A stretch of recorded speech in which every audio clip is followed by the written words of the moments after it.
afternoon, one and all present in this webinar. I, Heta, from 5th year, extend a heartiest welcome to our speaker for the day, Architect Priyanka Thakur, who will sharing insight on architecture as a subject for art.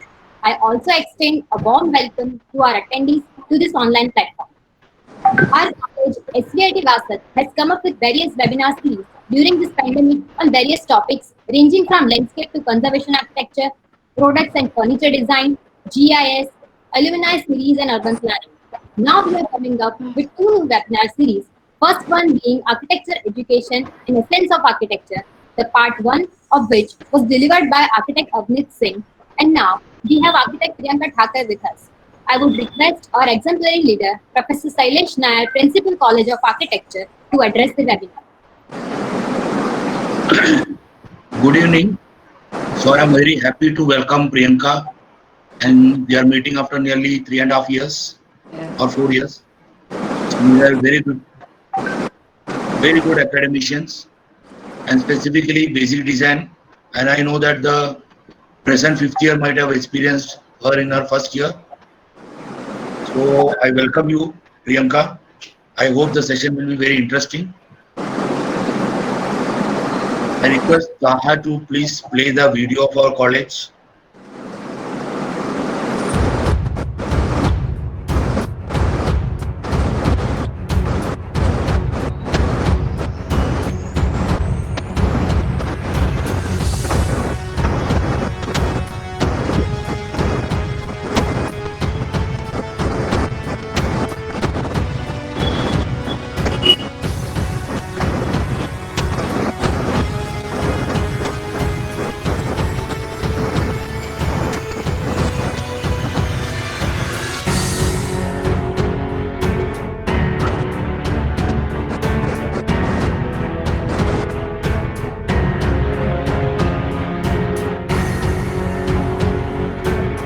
I know Priyanka knows each and every corner of this place.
Thank you, Taha sir. Thank you, Sailesh sir. I would take this opportunity to introduce architect Priyanka Thakur. Priyanka Thakur is an architect, artist, and academician. Her research revolves around exploring architecture's psyche through the production of wall murals in places, sites, and settings, which engenders spatial experiences that connect the views psychically as well as perspectually and conceptually to broader social issues and cultural phenomena. She resonates with the belief that art exists primarily to enjoy for its own sake. Her practice, House of Berserk, is currently based on out of Ahmedabad, which eventually aspired to work on idea of preserving the original fabric of neighborhoods passed through public art, facilitating richer dialogues between citizens that remains of their collective memories and their aspirations for revitalization of historic city districts. I take this opportunity to welcome Priyanka ma'am. The dais is yours, ma'am.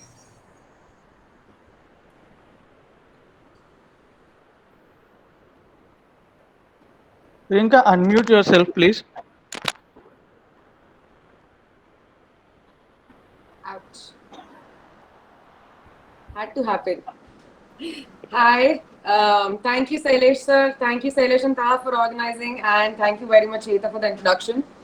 It's great to see the faculties and the kids after such a long time. I'm happy to see all the familiar faces. I hope all of you are sitting with pens and papers because this is going to be an interactive session. I would request all of the videos to be turned on, if possible. And as and when the questions are asked, since it's an interactive session, I would like you to unmute yourselves and answer the questions.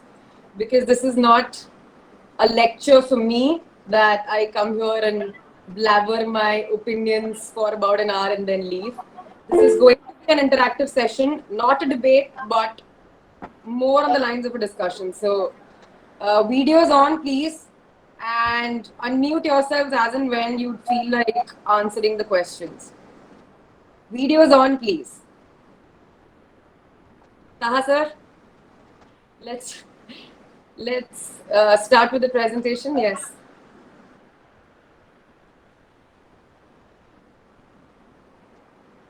Right. So,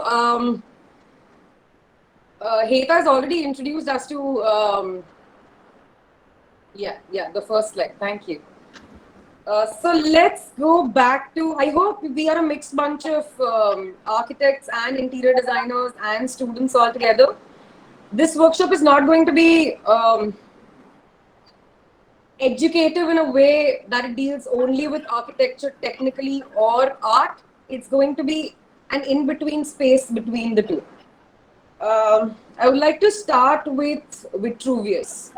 Can anyone tell me what were the three principles on which Vitruvius based his theory for architects? Like, what was the central theme that he said that architects must have while preparing a design for a building? Anyone? Vitruvian three principles. Can anyone answer the question?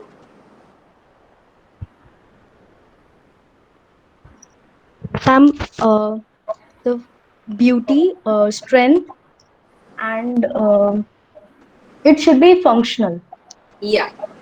So, fantastic. So, the three principles were firmitas, which is strength, utilitas, which is functionality, and venestas, which is beauty. So, what we are going to do today is not going to talk about all three, but start from backwards, like start with beauty, talk about its correlation and coexistence with respect to art and architecture. So the funny thing is that the Vitruvian theory is probably the only text on the subject that has survived antiquity. And it's also one of the first texts that in the history to draw connection between architecture of the body and that of the building. So, okay, beauty. Theory of beauty is a little complicated one. Can anyone tell me what they think of when they think of beauty? Definition would be fine, an example would be fine. What do you think of when you think of beauty? A dictionary meaning is also fine, but just a generic meaning. Do not take the conversation only towards architecture or art. Generally, what is beauty to you? Anyone? Purity. Purity. Okay, anyone And else? it is something which directly touches our heart or mind. Okay, let's also keep the conversation a little more grounded and not too philosophical. Feminine. Feminine. Okay. Anyone else? Something soothing to eyes.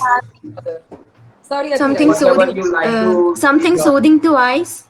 Something soothing. To Aesthetically pleasant. aesthetically present. Who was that? Neha Vishwakarma. Okay, so if beauty is something that is aesthetically pleasant, then what is aesthetics? What do you mean by aesthetics?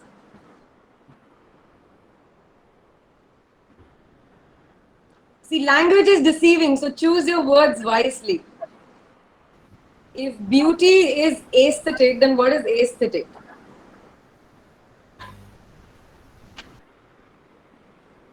Anyone who wants to throw some light on a scientific definition of... Ma'am, in a layman language, can we say that it is a proper presentation or combination of lines and colors? What is the proper combination? Anyways, yes. Okay, so fair enough. So beauty is a combination of qualities such as shape, color, form that pleases the aesthetic senses, especially the sight. Okay, especially the sight. You wouldn't say it tastes beautiful, or you wouldn't say that it smells beautiful. Yes. More or less, when we're talking about beauty, it's something that you see, you perceive in terms of shape, color, and form. And when we're talking about, okay, I can see a lot of text messages that are happening. Never mind. And aesthetic is something that is concerned with the appreciation of this beauty. Okay, which concerns beauty and its appreciation. So that's the difference between aesthetic and beauty. That's the next slide, please.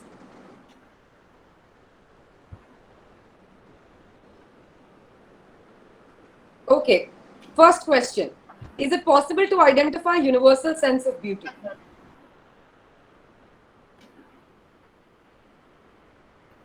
Like, there's truth and then there's absolute truth. When you talk about truth, yours could be different from mine.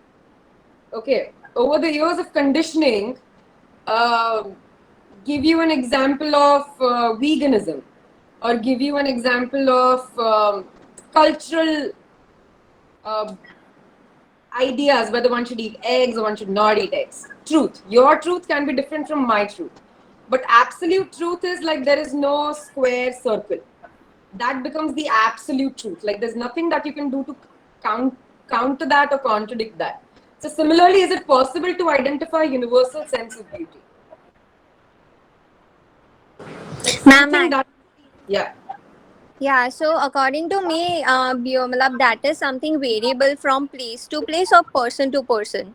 That cannot be objectified like, no, this is the, like you said, that, this is a circle and not a square.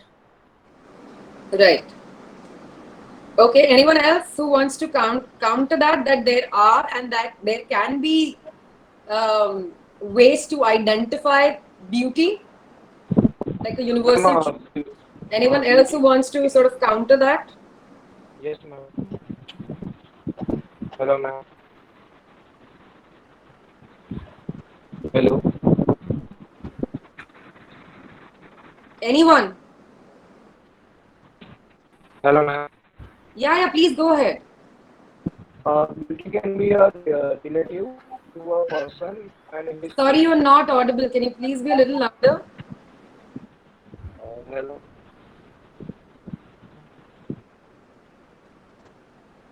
Can you please be a little louder?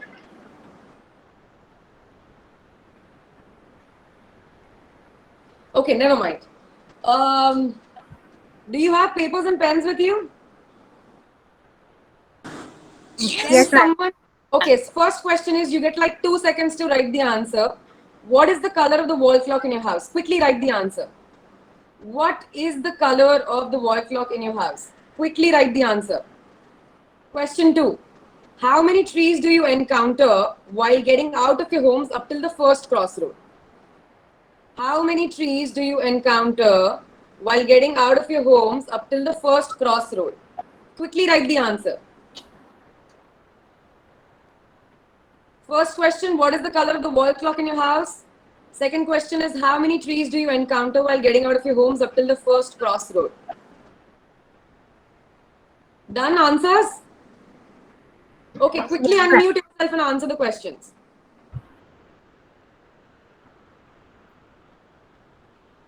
Quickly unmute yourselves and videos white, yellow, cream, and trees are 5 or 6. 5 or 6. Okay, quickly. Yeah. I can see like 137 participants. Brown. White and 0. Brown, white.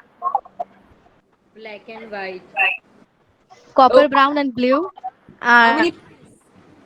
White. Wouldn't finish 3-4. 3, 4. Trees are 15 to 20, ma'am. 15 to 20. White, Brown, zero blue. 5 to 8. 5 Cream, to 8. white, and 15 trees. Okay, now do all of you White like, and 15. do all of you like that wall clock? Your parents aren't Yeah. listening. You can tell me whether you like that color combination, whether you like that wall clock or not. No, ma'am. Yes.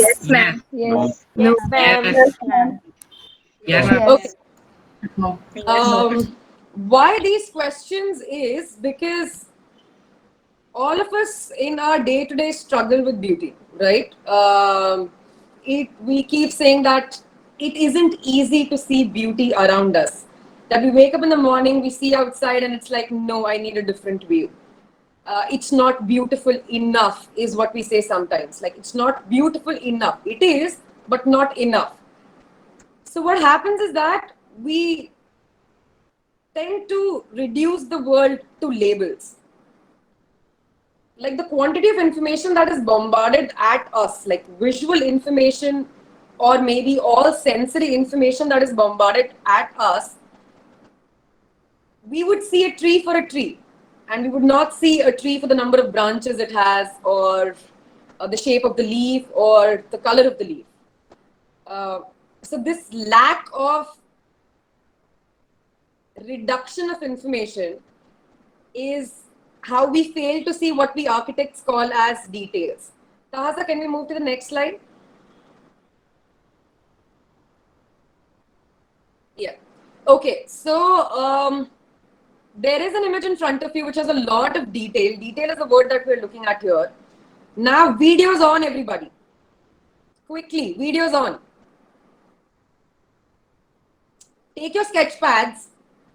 I'm giving you 5 minutes. Draw me a perfect cat. Draw me a What, perfect ma'am? cat. You have 5 minutes. Draw me a perfect cat. Listen to the question carefully. Draw me a perfect cat. 5 minutes.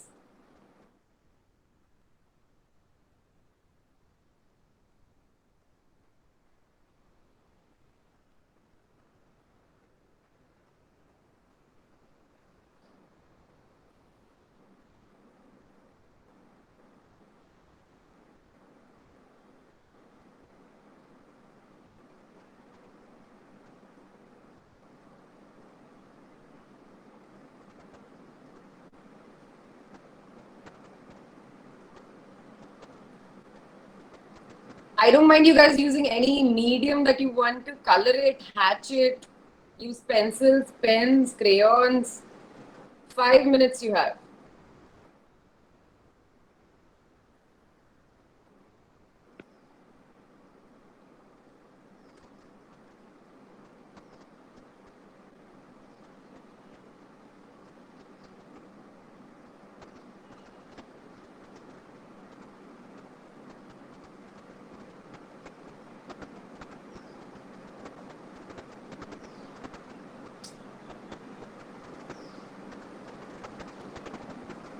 Okay, yeah, all together.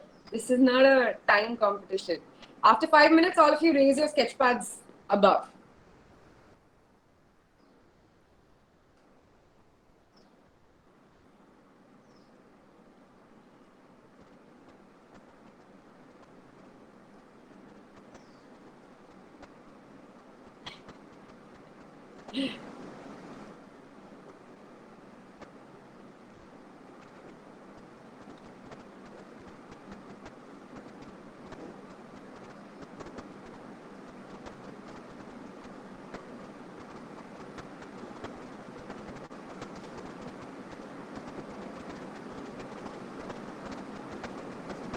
Okay, done. Everyone sketch pads up. Videos on, sketch pads up. Do you want me to turn my video off and then give this workshop?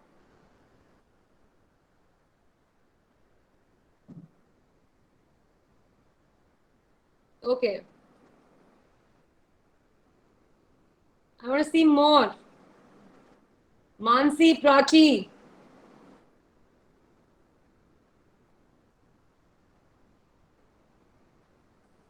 Sailesh sir, where is your cat?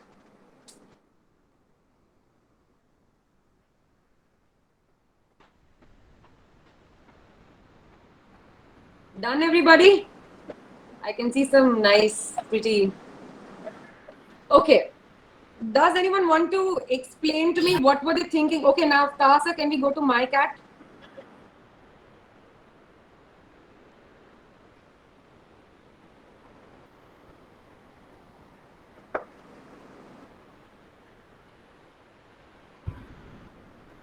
Okay, can anyone tell me what were they thinking when they were drawing the cat? We were just remembering the features. What are the features of that cat? Okay. Main Okay. features to highlight. Okay, anyone else?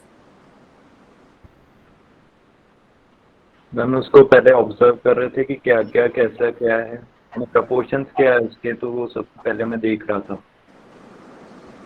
ठीक है, observation is the word, imagination is another word. Anyone else?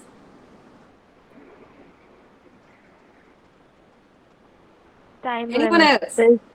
Time limit सिर्फ 5 ही minute दी थी तो उसके हिसाब से draw करना था. Okay. Ear, eyes, and tails. Sorry? Basic Ear, shapes. eyes, and tails. Okay, basic shapes and forms. So what happened here was someone said imagination, someone said observation, time bound, basic shapes and forms. So do you realize how we drew that cat? We did not draw the cat that we see. We drew the cat that we knew.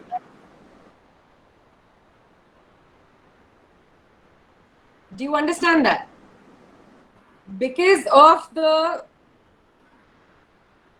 Okay, so say for example, I ask you to imagine a tree or a plant. That's the next slide. This is what a plant would normally look like, right? Like we just take a picture, this is what a plant would look like. Or you quickly draw a plant, this is what it would look like. That's the next slide. But when we actually quickly end up drawing, imagine if you are not skilled to draw, this is something which you would come up with.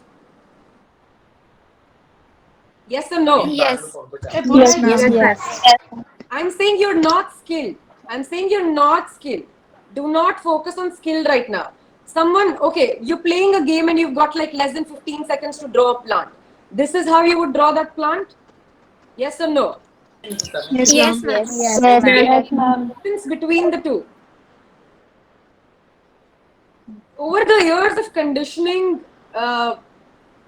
okay, so language is a way to think, okay? Like to get in touch with each other, language is what we use. Now, so is drawing, okay? How do we see? We see by giving it an order, figuring out patterns. Like this wouldn't have been a plant for you if there wouldn't have been this pattern. Do you see a pattern in this one? Do you see an order in this one? So this complex information that is bombarded onto us, what we as humans tend to do is we tend to simplify it into order and pattern and geometry. When we do not see all of these, it becomes chaos for us and not beautiful. When we fail to see these details, we don't seem to register it. So how do we see? We see by giving it order and figuring patterns out. So when we are actually seeing, what happens is we situate ourselves in the world. We situate ourselves in the moment, so much so that it becomes a part of ourselves. Like it's in our memory and not captured by a camera. Precisely why faculties in architecture schools force you to do live sketch, on-site sketching, but kids will be kids. Anyways, so this brings me to the first artist that we are going to look at, Monet. Tahasa, can we please play the video? Monet.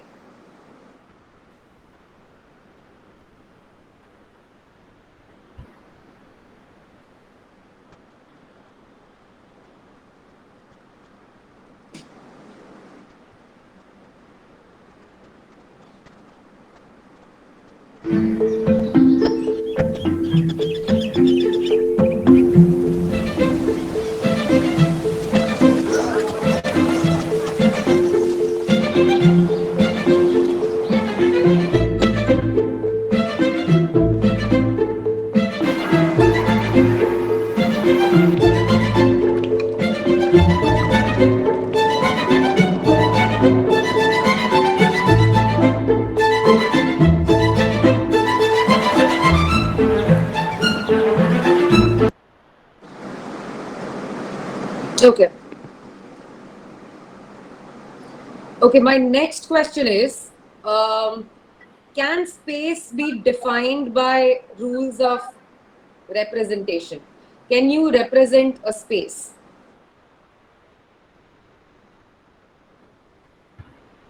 Can you represent a space? Anyone?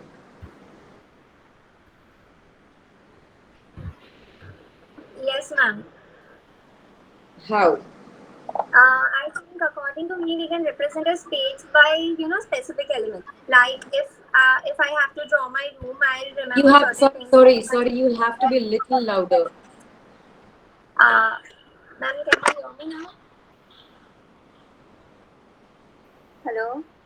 Yeah. Hello. Devanshi. Anyone else till Devanshi comes back? Yeah, so according to me, there are some specific elements through which we can represent a space. Like if I give an example, if I have to draw or sketch my space, my room, there are those elements that I'll remember. I'll sketch those. Like there's a particular, it is unique or something. Remember or draw. Okay, Devanshi, I'm going to stop you right there. Let me know. Devanshi, I'm going to stop you right there. You said that if you want to sketch your space, you are going to use the elements which is adorning your space, right? Yes. Is space mass or void? Ma'am, actually, according to me, it's the mass. It's the mass. Space is the mass. Then what is the place? What is the difference between space and place? Anyone else who wants to support Devanshi or help?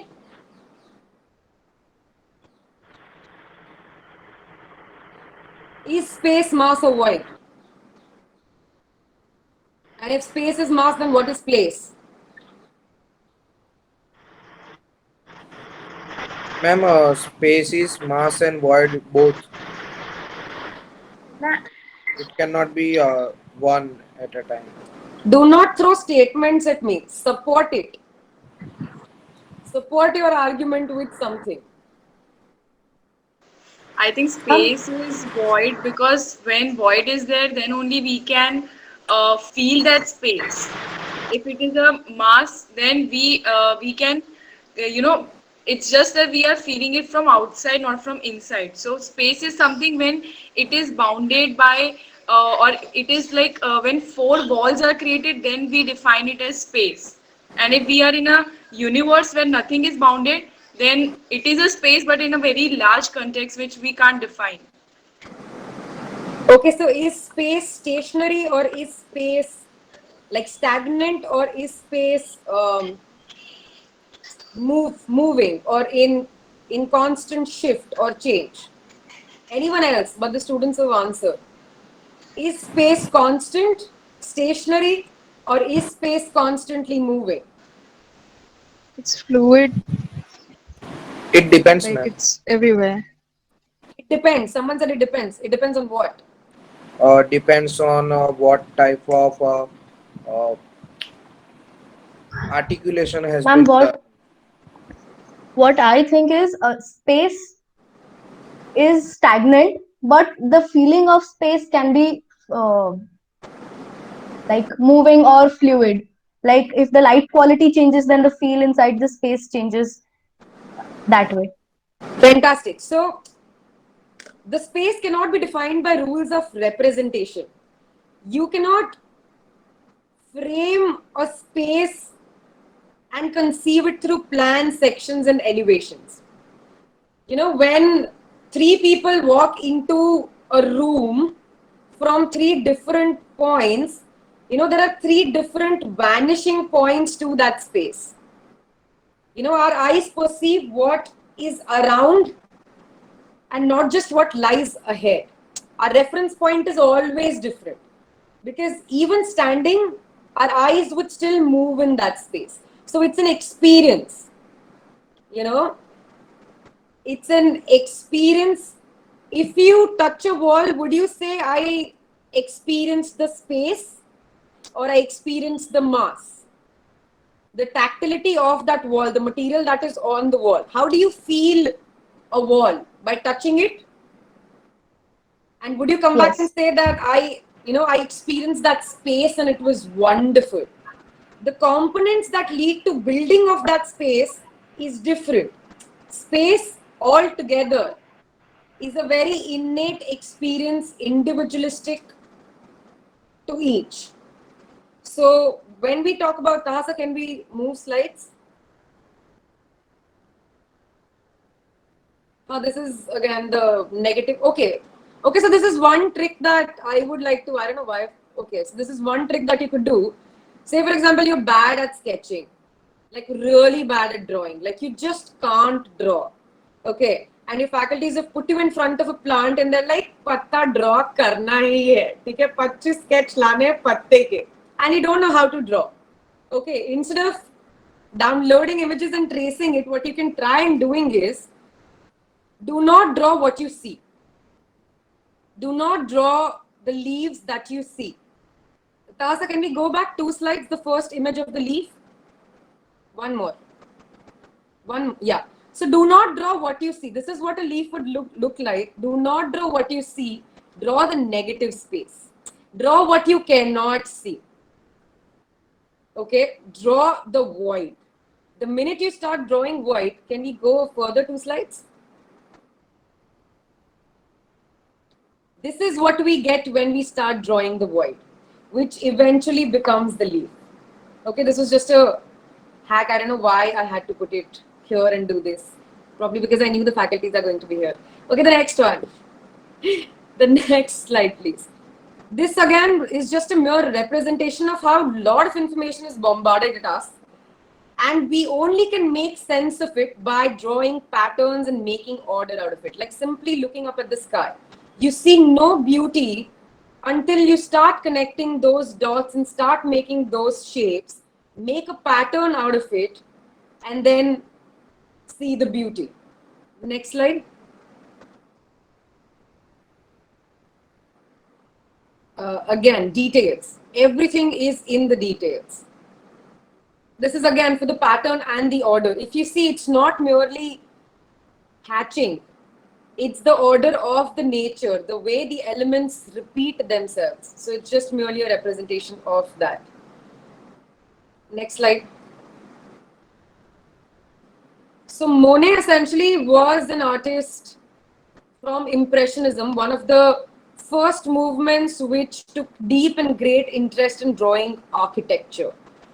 We had realistic painters painting beautiful portraits. We had painters painting amazing landscapes. Monet also did all of that, but he was the first one who took deep interest in painting architecture. Okay, what is an impression to you? What do you mean by the word impression?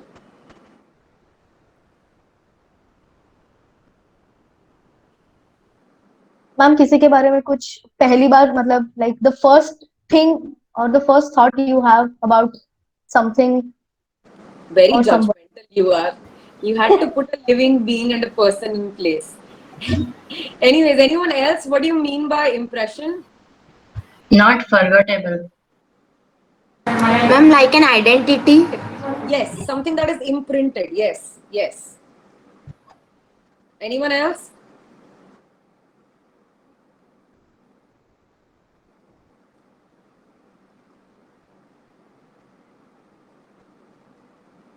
Okay, Tahasa, next slide.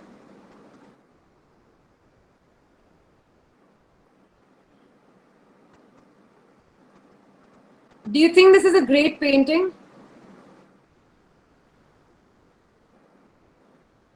Do you like this work? Yes, ma'am. Yes or no? Yes, ma'am. Yes, ma'am. And no, and why?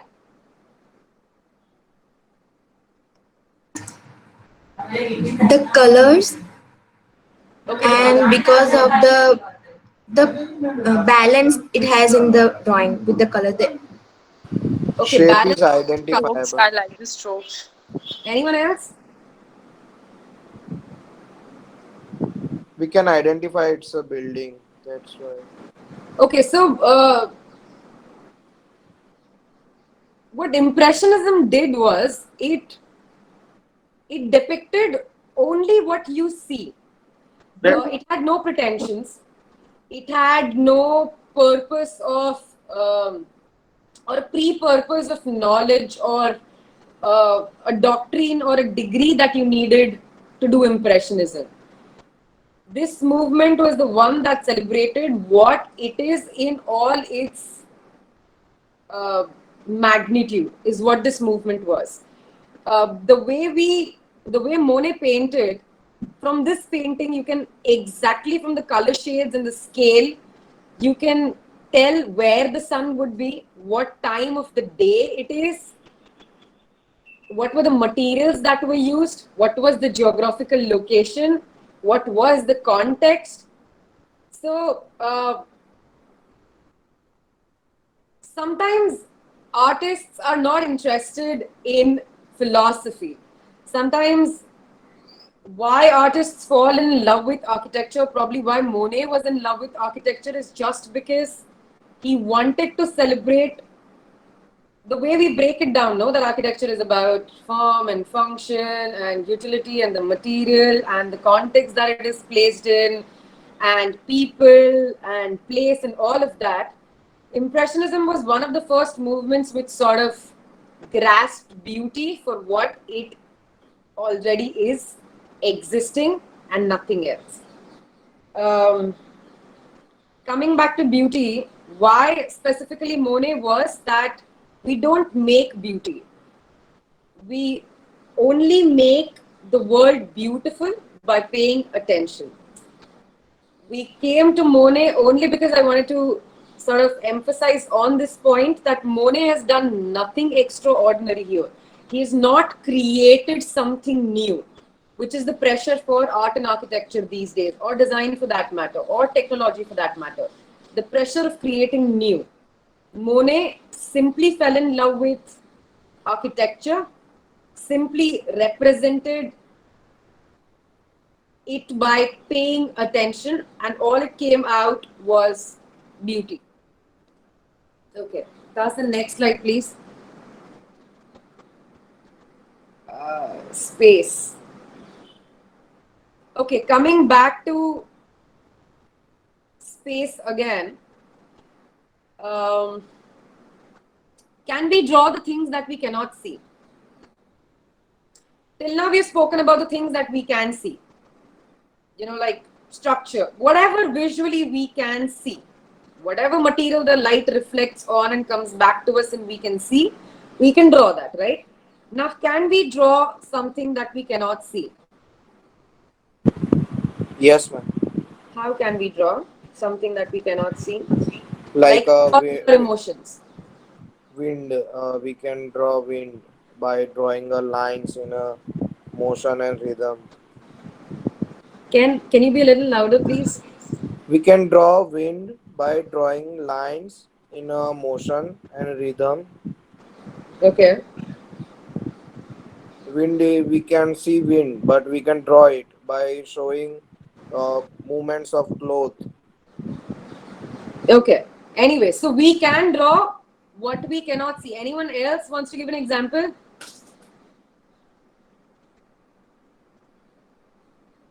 How can we draw absence of mass? Something that is filled with air. Anyone else?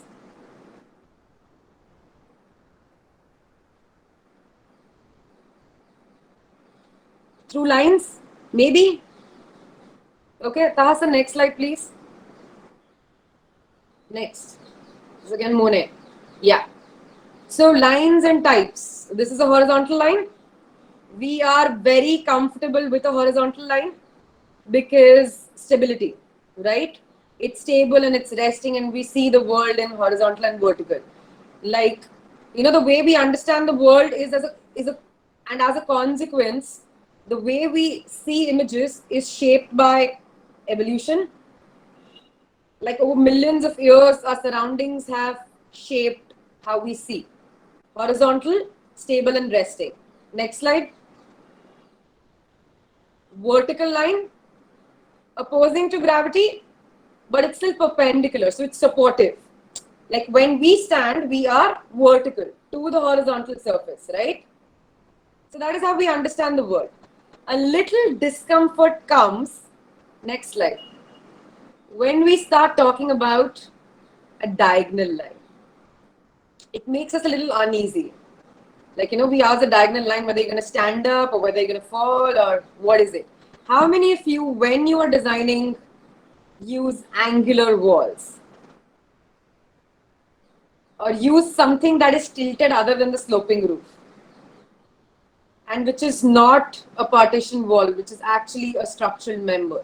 How many of you dare to do that again and again using a diagonal line? Sorry, it should have been a diagonal line in the presentation. I screwed up. But anyways, how many of you dare to use a diagonal line in your drawing or in your design or in your architecture? Does it make you uneasy? You gotta say yes and no, or why, or what is it about the diagonal line that is? Not actually. We make sections with sloping roof. I said not sloping roof. I in the beginning said something that is structural that you use in your design. Okay. And which is not structural, not even partition. Okay, simple question. Does diagonal line make you uncomfortable or not? Yes. Yes. It does. Yes. Yes. Yes, ma'am. Why does that? Yes. Why does Yes. it make you uncomfortable? Because it is not balanced. It is not balanced. Okay, it's not balanced. That'd be an interesting part. Like there is nothing to be. Okay, anyone else? Let's move on to the Because next. we think Tahasa.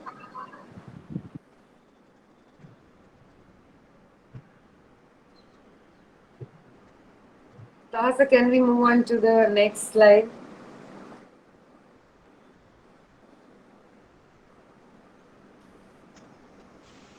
Okay, Tahasa is gone. We don't have a presentation. All we're going to do is talk. I cannot see the presentation. Can you all see the presentation? Oh, shit. Okay. So, which brings me from the angular line, it brings me to the diagonal line, it brings me to the next artist, which is Zaha Hadid. Now, I know that in this presentation, we were going to talk about the in-between space of how architecture, art uses architecture. But this is one very interesting case where an architect was immensely inspired by an art movement. So all of you know Zaha, all of you know, do you know which is the left one, the blue one? Do you know what artist it is?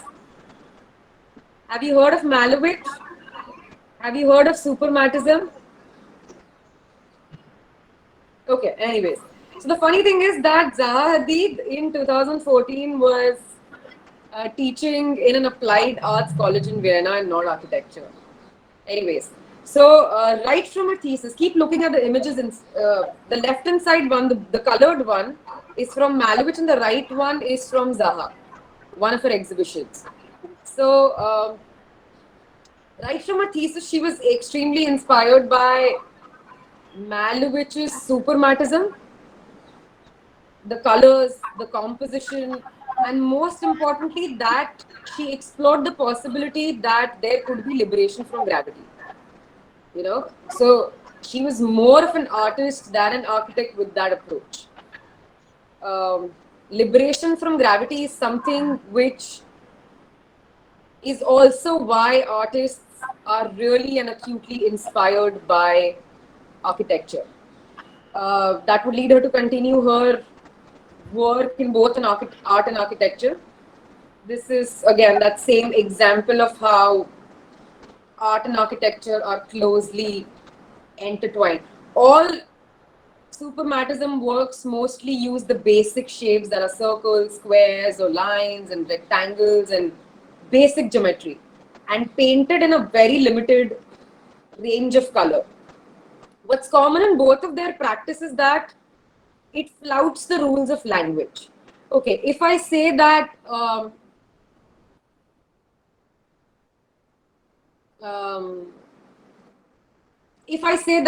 okay, there's a circle, can you add an emotion to that circle?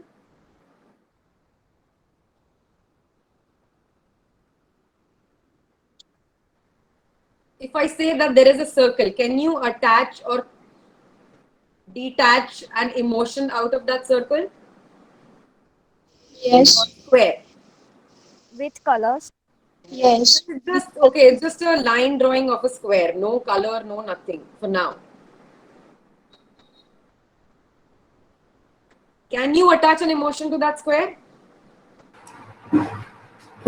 Like we can say it is an infinite loop. Something like that. Square, how can a square be an infinite loop? Technically. I was talking about circle. Circle. Okay, circle. Okay, circle, yes, but infinite loop is not an emotion. Okay, so what happens with supermatism and what happens with the kind of artworks that you're looking at and architecture of Zaha, why she was so interested in this movement was that they flout the rules of language in defying reason. Okay, they believed that there were delicate links between words and signs, and that objects that they denote, from this they saw the possibility of a total abstract art and architecture. Do you know what I mean? No. I also got confused while saying that out loud. Okay, so we all can agree that language is simple, like language is transparent. Transparent vehicle of communication. But words aren't easy, like words aren't so easily linked to objects they denote. Right? Shapes are very different from words. Like you can't look up the meaning of a shape in a dictionary. That, okay, what does a circle mean? Or what does a square mean? Or what does a triangle mean? So shapes have a very different language of expression altogether. Again, why artists are extremely attached to architecture is also because of the simple breaking down into shapes. Supermatism being one of those examples. Shapes have no inherent meaning. We give meaning to them. But if you remove the poetry and the philosophy of the process of making that art, it is just shapes. So, yeah, we don't make sentences out of shapes, we make compositions out of shapes. One of the reasons why artists are extremely attached to architecture like that of Zaha. Okay, next. Stars are next. Please stop me when you think I'm not making any sense, okay? Okay, can we go back? Sorry. They'll just read up and tell me the meaning of what it is. Okay, now can you tell me the meaning of conceptual or concept? Can anyone tell me the meaning of a concept?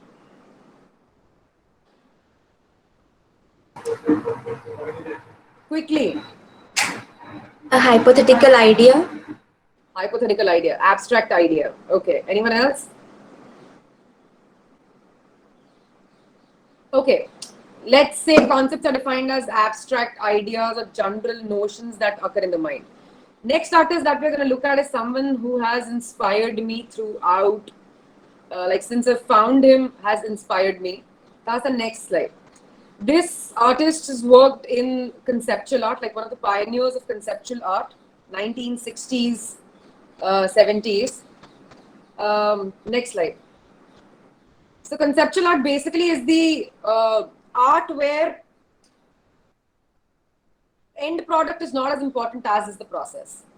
You know, mostly what artists do is they are extremely interested in the end product as to how it will look. Wherein conceptual art in the 60s and 70s was one movement where they did not care about the end product, but the process itself was art. Saul was one of the artists who pioneered it. Okay, answer one question. Why do we walk in a straight line? Why don't we walk zigzag, or why don't we dance? Why isn't dancing called walking and why is walking called walking? Like, why? Why does everybody pick anyone from this planet is going to walk straight? How did that come about? Like, we started walking and we started walking straight. Like, nobody taught us कि सीधा चलो. हमने चलना शुरू किया. We all started walking straight. Why? Because walking represent easiness, and dance is Inherit, because what we so see, much what we copy. What we No, see, what we because copy. we walk in a straight line because that is the shortest distance to go from one place to another. We cannot go zigzag and then go. But as a toddler, as a 1-year-old, how did you know that that is the shortest distance? Are you math genius or what? How did you know कि ये सबसे छोटा रास्ता है mummy के पास जाने का? We just copy his parents. Sorry? We just learned it by copy seeing. his parents. A child do what their parents do. Okay. We walk means when we start walking we have a particular destination in mind that okay, I have to reach there, and the shortest distance to reach that particular place is to walk straight. So that's why we walk in a particular direction, because we have that destination in mind. Okay. Or if we means if we are just loitering around, then we might walk in a means zigzag way or the way we want. Okay, I'm not. It was just to. I'm not gonna answer that question for you. Figure it out. Why we walk straight? Why all of us For walk? balancing something like we destination is also more thing, but for balancing, I guess. Okay, anyways, just okay. Next slide. Figure it out yourselves. Why do we walk straight? So Saul was one of the artists who has explored all mediums. He has done paper, he has painted on walls, he has painted on buildings, he has made sculptures, and throughout he was extremely inclined towards that line, the dot, to what gives that dot movement, to the creation of line, the creation of form from that line, the basic geometry, and then the complex geometry. The cube was essentially a part of. Do you think that all architects and artists are mathematicians? Can we say in a way that all architects and artists are mathematicians? yes. No. Okay. Can the no and Yes. yes fight amidst each other for 5 minutes? If you see the one of the most famous painting is about the fluidity of its painting. I don't Van Gogh Gary. Okay, Van Gogh. Sorry, Van Gogh was the painter. He did fluidity. So there is a fluid mechanics in his paintings. Many mathematicians Give me something substantial. Don't give me abstract. Do you think all architects are mathematicians? Yes or no? Yes. Anyone who's saying no? I'm really bad with numbers, but I also don't practice. Anyone for no, or everyone's agreeing? Math is not a written concept. No, ma'am. Actually, we are not the one. The architects are not the one who does the structural drawing or knows how the load-bearing wall can be done, or Not you know structure what is should. physics, love. Yeah, ma'am. But actually, I don't personally think that all architects or artists are mathematicians. Okay. whatever we spoke about up till now, do you do tessellations? Have you heard of the word tessellations? Have you heard of repetition? Have you Yes, ma'am. the word pattern? Yes. How do you create patterns? By repeating one element? So say for example, this is another line, this is another line, there's line besides line, line, line, line. You are making either the lines of the same thickness, or you are increasing or decreasing it in the same order, keeping the space same or increasing the space in an order. All of what we architects do essentially has an order. What we spoke about up till now, finding patterns and order in everything that we see, aren't we all mathematicians? Do we not calculate visually and not by numbers merely? Yes, ma'am. What was Industrial Revolution all about? What was that housing of one cube and then multiplication of that number? Wasn't that maths?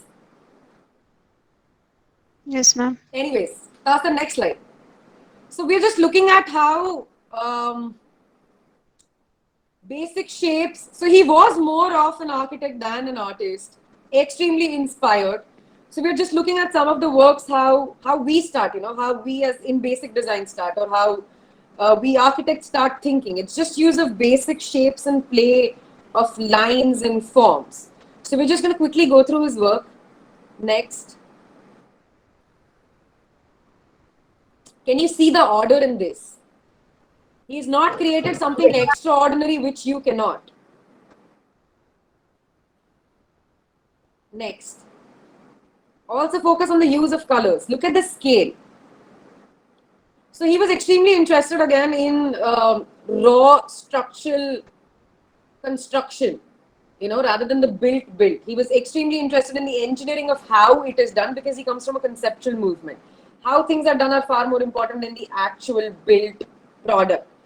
So some of his representations of those structures. Next. That's the next, please. Next. How we just want to show movement, but the scale.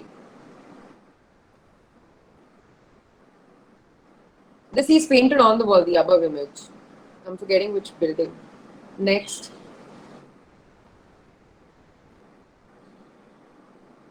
अभी suddenly तुम लोग को लग रहा होगा ना कि हम भी artists हैं. We can also sell in like 1 million. So yeah. Next.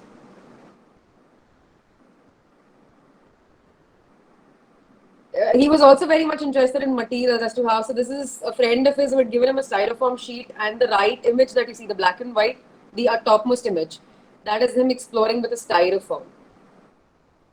Next. Okay, so this is one of his sculptures, site-specific installations called the Tower. Tower DC.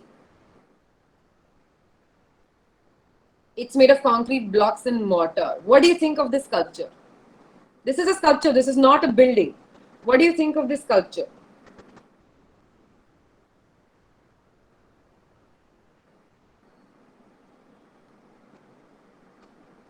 Is this architecture or is this sculpture?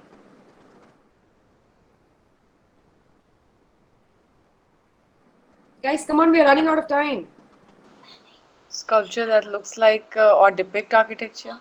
Sculpture that depicts architecture. What kind of architecture? Next, answer someone quickly. What kind of architecture is this depicting? Modern architecture. But don't give me modern ka timeline. Pata, where modern kahan se Skyscraper. What does this specifically look like? Like, give me Skyscraper. one. A rotating tower. Skyscraper. Skyscraper. It looks like a skyscraper. Does it look like anything else?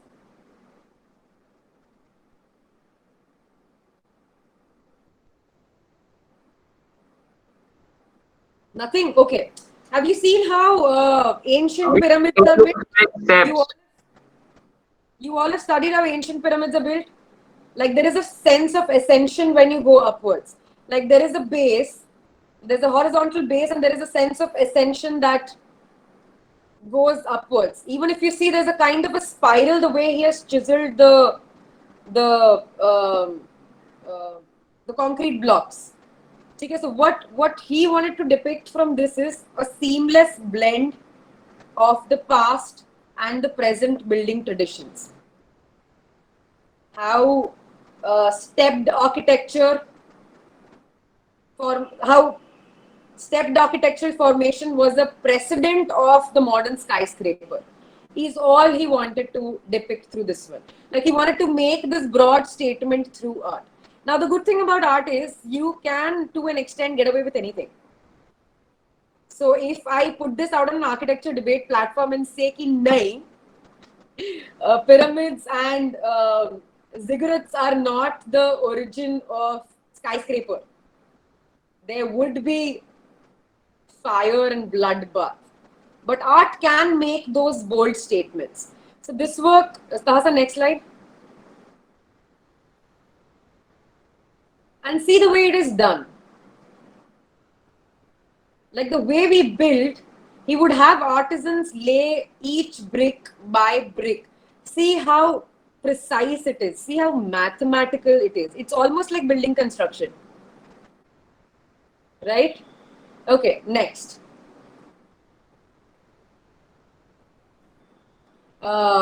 You can go through this whenever how combinations of line, color, shape inherently, transitorily became this tower DC. Next.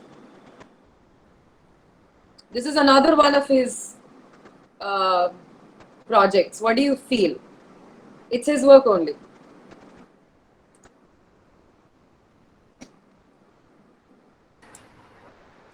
It looks more like Stonehenge. Exactly, it looks like Stonehenge. Anything modern that it looks like?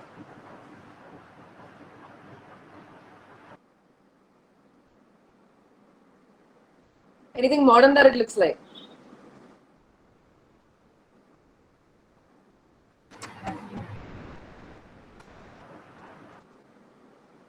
What has he done here?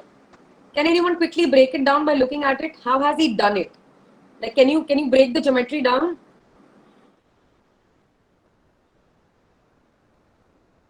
Oh, there are 8 rectangular towers all connected.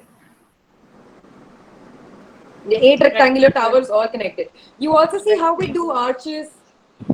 Rectangle and arches. He figured a way out mathematically that when you put rectangular blocks, or have you stacked the rectangular blocks so that on the end a cube or a square becomes a repeating motif? Like when you're looking at it from outside and inside, like there's a perfect cube, there's a perfect rectangle that becomes the repeating motif. Okay, so what he wanted to again wanted to make that statement that all architecture, though no matter how modern, funny thing is he's used concrete blocks. He's used an extremely modern material to depict that everything comes from where. Also, the reason for leaving this and not covering it like a wall was because the way architecture doesn't let you penetrate anymore. The way architecture has become mine and yours. You know, how we hold it so close to each other that it's not open or flexible or interactive at all anymore. So that was one of the reasons why I just made that plinth for interaction, created those high walls because it looks like an enclosure, but left the rest to breathe in. You know, so anything can breathe, it can breathe in and out with a lot of freedom. Next.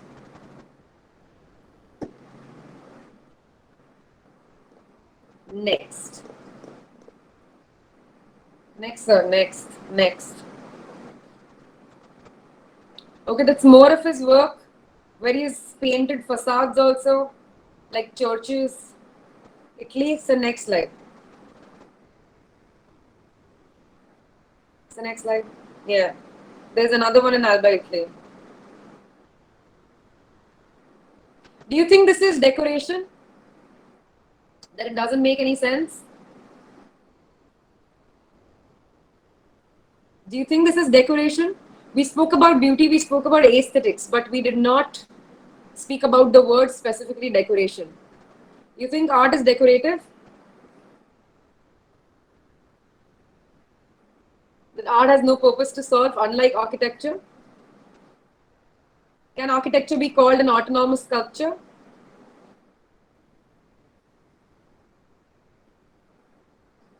Okay, think about it. Think about it even when the next slide appears. So next slide.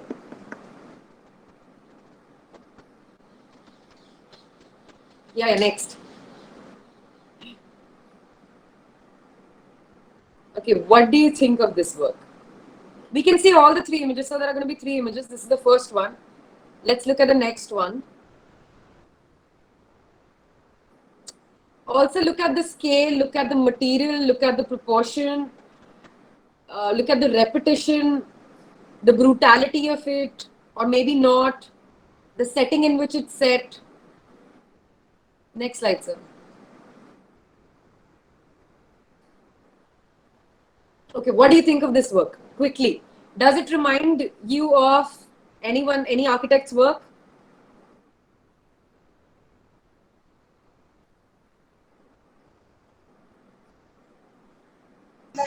It looks similar to Turning Torso. Turning Torso किसका था? Santiago Calatrava. Calatrava. Okay, anyone else's work it looks like? Franco Gehry. Gehry. Okay, anyone else?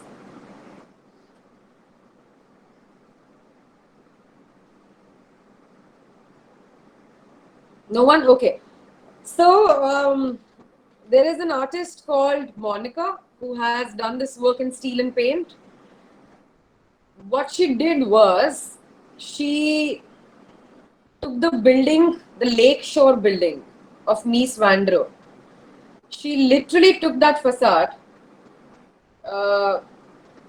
collapsed it, topped the segments of the steel, the curtain wall, into a horizontal vortex. Okay. Can anyone tell me the principles on which Mies van der Rohe's work was based? He used materials like steel and glass. The work was extremely brutal. It was bare minimum. Anything else?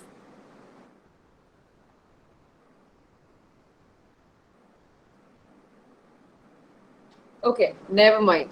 So basically, she was extremely inspired by Mies van der Rohe, but what she wanted to do by this sculpture was, so this sculpture is called a tower, a vertical tower which is now distorted, contorted, and lying on the floor. She just wanted to express or suggest the connotations and the shift which the passage of time brings to the context, the material, and the design. Okay. She brought basically malleability and flexibility to Mies van der Rohe's work. All she wanted to do was that. The sternness and the structure of Mies van der Rohe, and hers was a free ideology converting into a flexible and malleable Mies's work is what she did. Next. I've explained in this one where the idea and all of that came from, which you can look at it later. Next. We'll again look at the three images and then stop. First image is this, second one, third one. Okay. Now this sculpture is called the Crazy Spheroid and it has two entrances. Crazy Spheroid with two entrances. Whose work does it look like?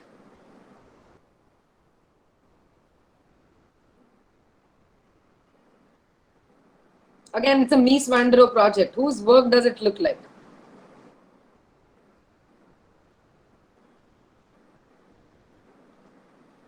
The glass house? Yes or no? Yes, Philip Johnson.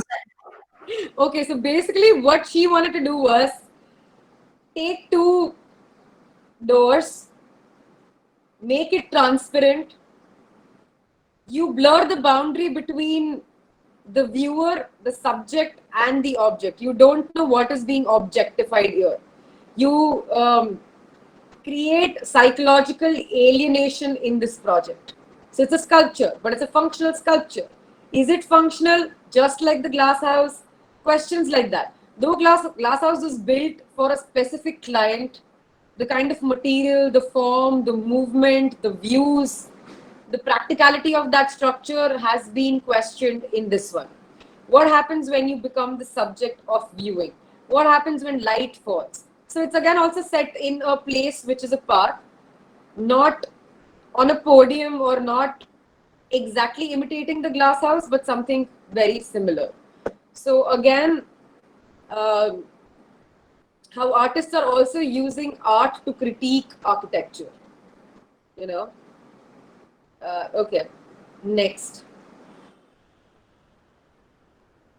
Yes, the crazy spheroid. Okay, the last one. The last example. Okay, what do you see?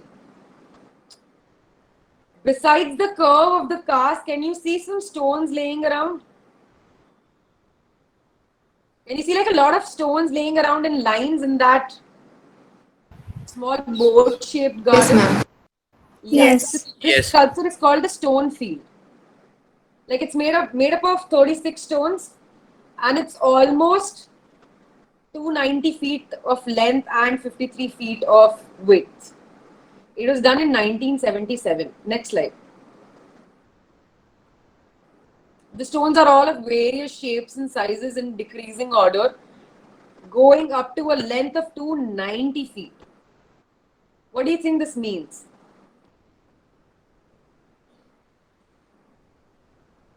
Andre is the artist. What do you think this means? What do you think this signifies when it comes to architecture?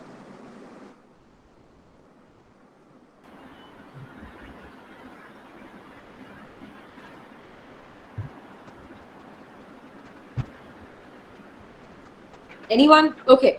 So basically, does this also look like Stonehenge? Does this also look like a mammoth because of the material that has been used? What the artist has tried to do by using different types of stones in an increasing and decreasing order in the heart of London is emphasizing on the fact that natural materials are ephemeral because this will last forever. The impact of a natural material in a natural setting, how just a stone laying about can also become a bench and doesn't need to have a beautiful quality but pure functional use. Again, falling in the loop of what Industrial Revolution has done, removing decoration completely out. So things like that. Next slide. So yeah, color and texture, the size, but again, a clear comment on modern architecture. What we should be doing was done back then in 1977. Okay, next slide.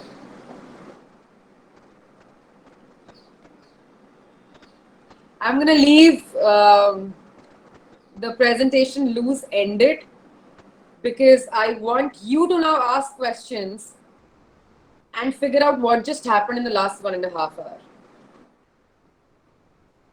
Like, what did we do in the last 1.5 hours? What questions do you have? Why do you think this topic was chosen? Why do you think I did not put any of my works? Why do you think the projects ranged to mostly public and not residential? Shoot, it's open. It's open for discussion and debate. Thank you very much. I'm done.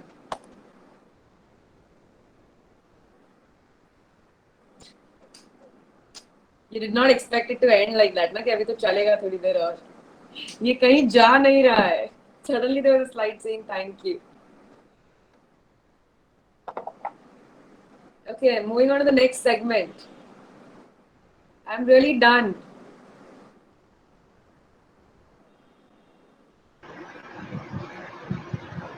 See, students, you are supposed to ask questions.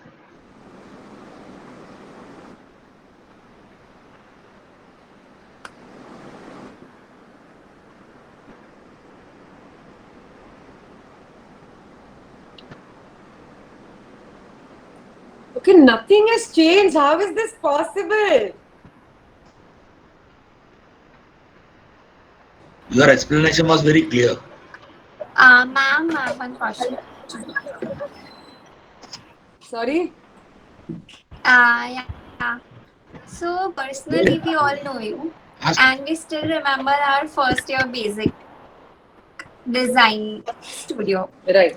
The five basic design principles. Principles of design. Right. So, you know, we had all these things to get into your course.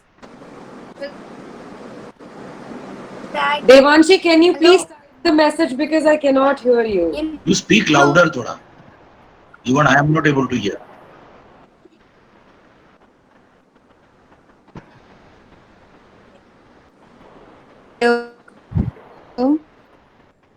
She doesn't have stable internet connection. That's why it's happening. Yeah, Devanshi, do one thing. Please just write it in the on the message, and we'll answer it over the end of the session. Just type it out, and we'll answer it like that. Anyone else who wants to ask questions?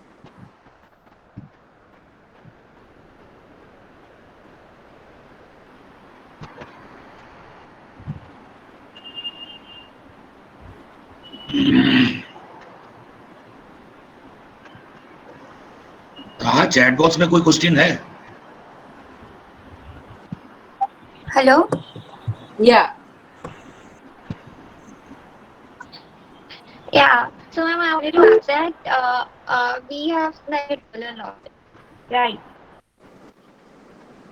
So, what according to you, madam, I don't know, is design or, you know, according to you, just that.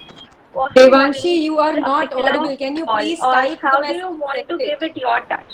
Like, according to me now, what I do is that, you know, I get a reference or something, and Devanshi, then time I out. just try. Devanshi, Look, My design. You're not audible. Please just type the message and send it. There is a question in chat box, Priyanka, from Athira.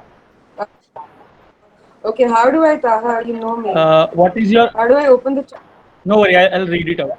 What Yeah, is your perspective about contemporary art influencing architecture now? Can you repeat? What is the influence of contemporary art on architecture? What is your perspective about contemporary art influencing architecture now? So see, the lines between what influences what is extremely blurred. You know, when we talk about architecture, or when I talk about art, I talk about it as an art of understanding. You know, be it architecture or art. Like there is pure art, there is craft, there is technology, there is a tension, there is a relationship between beauty, aesthetic, utilitarian. So all of these lines are blurring to a great extent. The lines between art, architecture, design. Now there's a whole range of art lights, you know, or art furniture. The utility somehow just went out, or probably the function itself, or the need, or the, you know, there's this blurring which is happening majorly now.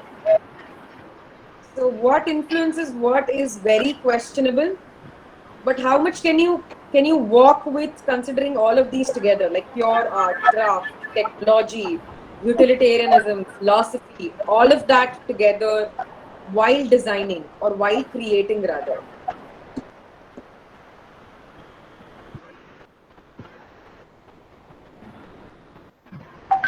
There is a second question from Swati. Ma'am, why we really need to think about concept? Why do we? Why we really need to think about concept? That is the question from Swati Jain. See, when Swati, when you consciously think of something, the thinking itself becomes the concept. Like if I ask you what comes before an idea, can you answer that question? Like तुम अंधेरे में हो, क्या करोगी? Light जलाओगी? Yes, ma'am. अभी अगर light में electricity available नहीं है तो कैंडल ढूंढोगी? Yes, ma'am. कैंडल नहीं है तो दिया जलाओगी, दिया नहीं है तो माचिस जलाओगी, लाइटर लोगी. You will try to figure a source of light basically. It's either a scientific approach or a creative approach. Yes, There ma'am. was a concept in your head as to how to get light. So just because language is deceiving, that doesn't mean you ought to have a concept. You just have it. You walking with it, be it consciously or subconsciously. Okay, ma'am. Like you can Devanshi disagree, typed but the yeah. question. How you come up across your design decisions? How do I come up with my design decisions? Yes. As an artist, because I don't practice architecture. And if you're calling my art design, then I am leaving this right now.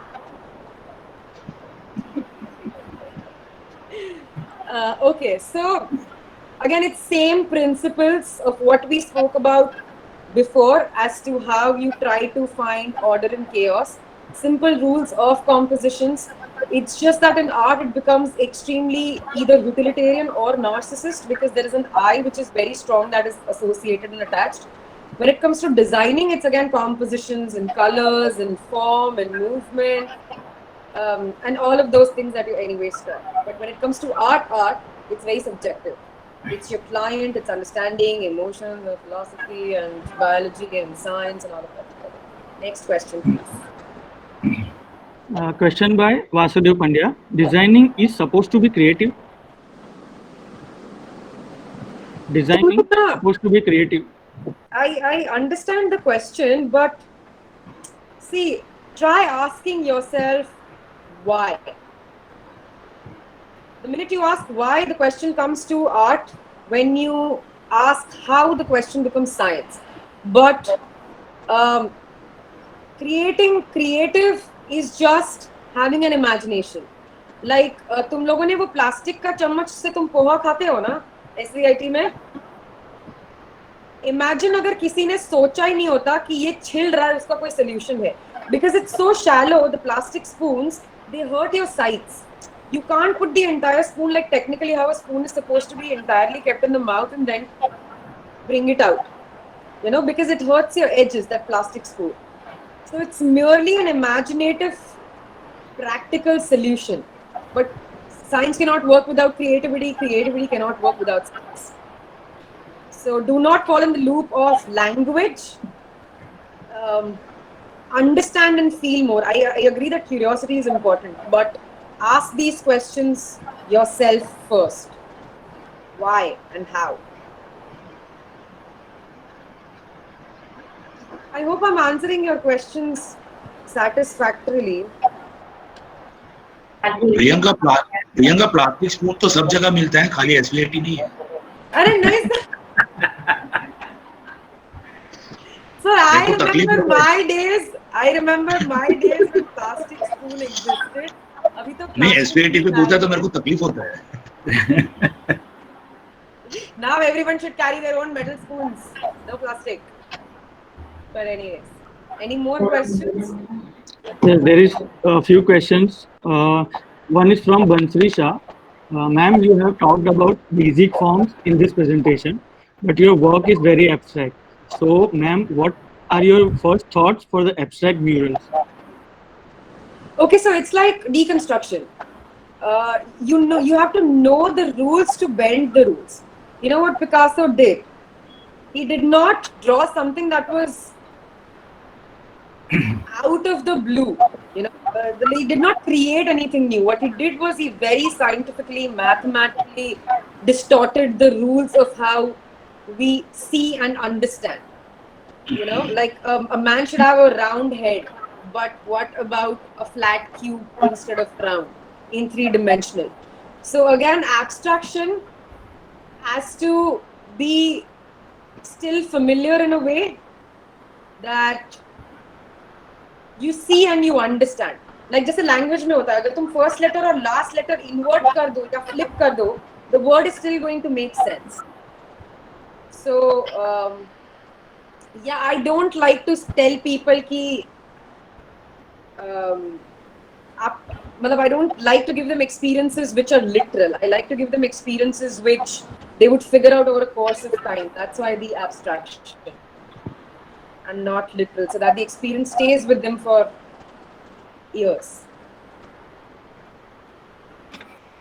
I mean, instead of writing happy, instead of drawing happy, you could just write happy. Na ho gaya, likh do happy, khatam, art. But to trigger that happiness through the artwork is by abstraction. There is a question from Yash Sukhwani. Who is your inspiration for artworks you do? I think this is too personal. But sir, again, I feel that we don't try and discuss this subject. Architects also don't like to touch base to this, but whatever work we are doing, either it's extremely selfless or it's extremely selfish. There is so much of I and ego, narcissism in the work. We fail to recognize that or say it out loud. But for me, it's more of experiencing. It's more the intangibles of life than tangibles that inspire this. It's more of storytelling. I just do visual storytelling. I don't call it art. That's why I normally prefer saying that I paint walls. It's just art of visual storytelling on a physical surface.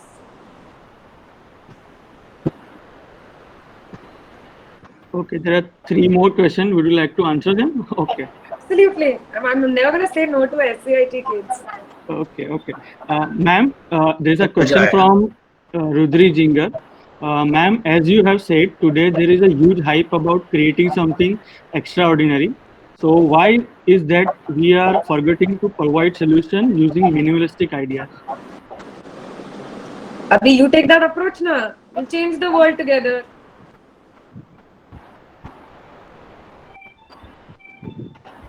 There's another question by Smriti.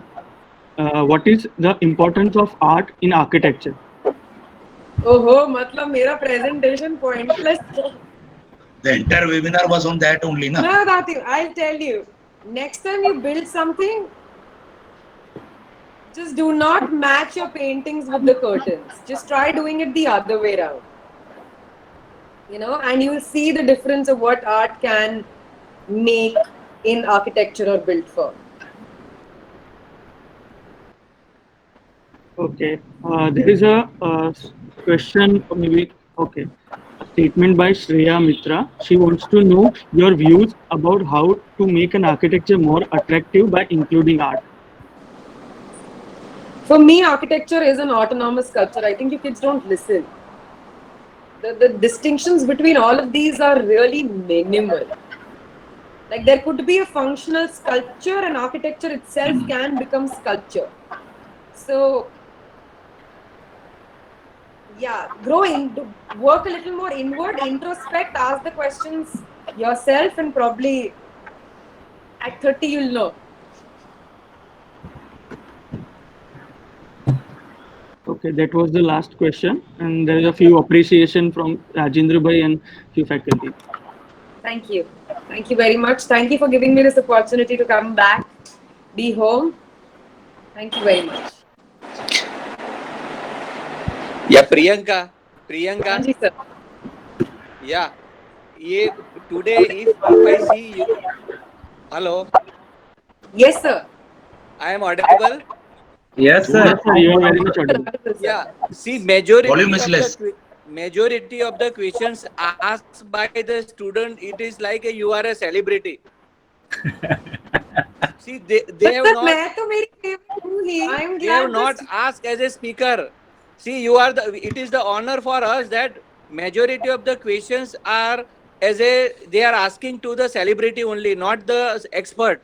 So we feel very proud that today we are happy. You are the first one in the session that student has asked different type of questions. No, sir, that's why I said that it's good to be home. It's good to be home to have that comfort. Because I think students also feel comfortable seeing a familiar face on the other side. कि अब तो पढ़ाती भी नहीं है, ज़्यादा से ज़्यादा क्या ही कर लेगी. It's one of those feelings. So, but yeah, no, it's नहीं प्रियंका, इसमें दूसरा भी एक वर्जन है. हाँ sir. See, whatever you have taught in the first year, I think the fifth year and the fifth year, they have realized it now, or they may be realizing it now. So that's why always there. That is always there. See, basic design is a subject which always they feel boring, or always they feel that it is very tiring in the initial years. But when they come to the fourth year, fifth year, they understand the importance of that subject. No, sir, absolutely. That is true for me also. Right. No, sir, initially I was thinking of doing a presentation of artworks that I have done, because I've done both public and residential and commercial and all kinds of architecture and spaces I've worked in. But then I realized that it doesn't make any sense till you do not have your basics right. You know, because basic design is something that as soon as you wake up, right from your posture to what you see, to how you go about your day, how you lift things, gravity, again the movement, all of it is so interlinked that it's better to talk about that than, you know, brag about something that you've maybe achieved or are on the way of. So that's why the sudden change of the entire idea behind the presentation. But it was really interesting session. But we would like to see some of your projects more. Absolutely, sir. You have done. Sure, sir. Soon. The webinar series part 2. I hope the question session is over. It is. I have some announcements to be made before we formally go for the vote of thanks. See, today was the World Photographic Day, August 19. In the morning when I saw greetings from one of my friends, so I thought let us plot a small interesting competition amongst the students. So that is the reason why I floated it in the all groups, that you just post one of the photographs which you might have felt that is most interesting, which you have taken through your mobile and still preserved it in your mobile. Yeah. I'm very sad also that most of the students didn't understand. They started putting a lot of photographs together. I just told them to put the best photograph. Okay. Anyway, it was very interesting. Most of the students have participated also. Now I take this privilege also to announce it, because I don't want to disclose who has judged it. At least I have not judged it. I have got it judged from somebody, so that there is no favoritism or biased or nothing like that. But take it as a fun only. We will have more sessions like this in the coming days. So let me announce it. CID, that is Interior Design, Semester 3. The post done by, the photo posted by Avantika Surve. Can you please share it? The photograph posted by Avantika Surve. Okay, so this is the photograph. Now Semester 3 Architecture, Arvind Patel.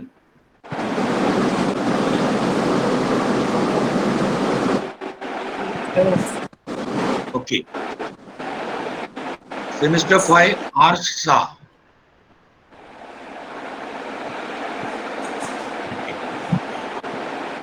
Semester 7 Pranjali. So this seems to be my college. Semester 9 Sonali Shah. These are the 5 entries which has been selected as the best photographs. We will be giving e-certificate to all these participants. So there will be more sessions like this, surprise events in the coming days. So I want everybody to participate. There are 2 reasons why today there are good attendance. I want more students to participate like this. One is the presenter was your favorite faculty, Priyanka madam. I know the final year students, 100% attendance are there. So I feel in all studios, Priyanka, you should be present. So that they come up, turn up. And the second reason is that I told them that I'll be announcing this result in the end of the webinar. Right. So that is the 2 reasons why I feel that most of the students were present. Still, it is good that students are participating. And also, Priyanka, there is one more thing which I have kept in the webinar, that after the webinar is over, within 1 hour, they are supposed to put a write-up in the chat box. Absolutely. In the classroom, sorry. So that we also know what they have understood, and they also concentrate in the speaker, what they are speaking also. Yeah. So that we gain something from, see, this is not like, importance is not submission. Importance is we want to know what you have gained from this webinar. Otherwise, there is no point in conducting these webinars. Yeah. Okay. So that is the reason. So I want more students to participate and more students to do the write-up. And we will be giving you marking also. And there will be advantage to all the students who are going to participate in the webinar and write the write-up also. So that was a very interesting session. I also congratulate the coordinator, Professor Sailesh Patel, and also Taha Padrawala, who has been after this webinar since last 2 months, and all other faculties who have been coordinating various webinars in the previous sessions, and more webinars to come. And students, I'm also happy to announce that in the coming days, you can see also webinars of international speakers, which we are on the working. So it is on pipeline, so you can expect much more good webinars in the coming days. On that note, I request Sailesh Patel to give the vote of thanks. It will be very odd for him because doing the vote of thanks for one of his colleagues. I thank architect Priyanka Thakur for sparing her valuable time for this extremely insightful session. It was a pleasure to have you, Priyanka. I am extremely thankful to all attendees for being a part of this webinar and making it a success. I would thank our principal, Professor Sailesh Nair sir, for his support and encouragement. Last but most important, I extend my heartiest gratitude to my fellow mates and the technical team with Professor Taha Padrawala, Professor Garbhit Nayak, and Architect Ruturaj Puranik, who have working day in and day out for this webinar. Thank you, everyone. Thank you, Priyanka.